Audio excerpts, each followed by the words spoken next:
আমি আমার নেককার বান্দাদের জন্য এমন জান্নাত বানিয়েছি মা লা আইনুন রাআত, পৃথিবীর কোন চোখ ওই জান্নাতের সৌন্দর্য দেখে নাই। ওয়ালা উযুনুন সামিআত, পৃথিবীর কোন কান জান্নাতের কোন সুন্দর শব্দের আওয়াজ। পৃথিবী থাকার জায়গা নয়। কিয়ামতের সময় আল্লাহ তাআলা মালাকুল মাউতকে বলবেন, সবার রূহ কবজ করে ফেলো, সবার, কেউ থাকবে না, সবার রূহ কবজ হয়ে যাবে। আল্লাহ মালাকুল মাউতকে বলবেন, মালাকুল মাউত কি অবস্থা?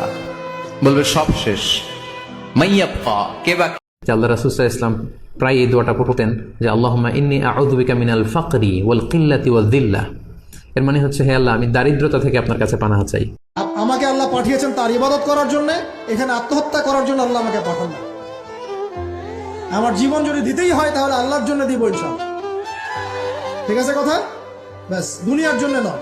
আল্লাহ আমাকে বোঝার তৌফিক দান করুন। আমার আল্লাহ বলে, এই জমিনটা আমি পুরায়া তামা বানা দিব। এই জমিনের মধ্যে যত পানি আছে, পানিগুলো আমি আল্লাহ পুরায়া ছাই বানা দিব। যেদিন কিচ্ছু বলতে আল্লাহ রাসূল সাল্লাল্লাহু আলাইহি ওয়াসাল্লাম প্রায় এই দোয়াটা পড়তেন যে আল্লাহুম্মা ইন্নী আউযু বিকা মিনাল ফাকরি ওয়াল কিল্লাতি ওয়াল যিল্লাহ। এর মানে হচ্ছে, হে আল্লাহ, আমি দারিদ্রতা থেকে আপনার কাছে পানাহ চাই।